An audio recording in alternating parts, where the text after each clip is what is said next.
900 ვარ ოჯახში. წელიწადი გახდება შემოდგომით. ესე იგი დაახლოებით 13 წელში დავიწყეთ შემოდგომით.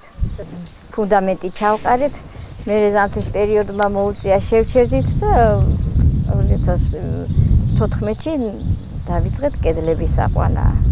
მე კრიშა შევკარით შემოდგომით და ნელ-ნელობით მივყვებით ეტაპობრივად.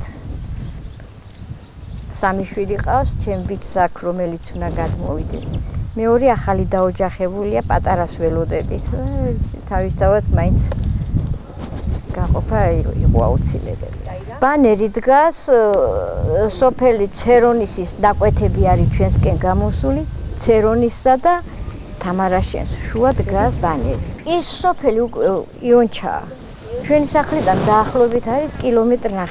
ომის დროს აქეთ-იქით იყვნენ ხალხი გაქცეული დასამალად, მაგრამ არც ერთგან არ არსებობდა ადგილი, რომ დამალულიყავი, ყველგან იყო რუსეთის ჯარი მოდებული. ერთადერთი ღამე გავედი, ფცაში რძალი მყავს ფციდან ბიჭის ცოლი ამ სახლის პატრონი. და ის ერთი ღამე გავედი ცერონის რო წვავდნენ და ავლეს მაშინ.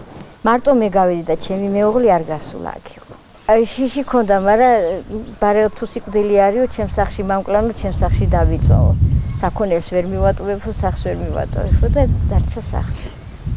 ჩვენ კი ბავშვებიც გარიდებული მყავდა და ის ერთი ღამე გავედი და დილით ადრიანად წამოვედი ფეხიდან და სოფელში რო შემოვედი, მართლა იგრძნობოდა რაღაც საშინელება, რომ თითზე რო ჩამოთვლიდი თითო ადამიანი რო იყო სოფელში დარჩენილი, ისიც ასაკობრივები, რომ ხანში შესულები.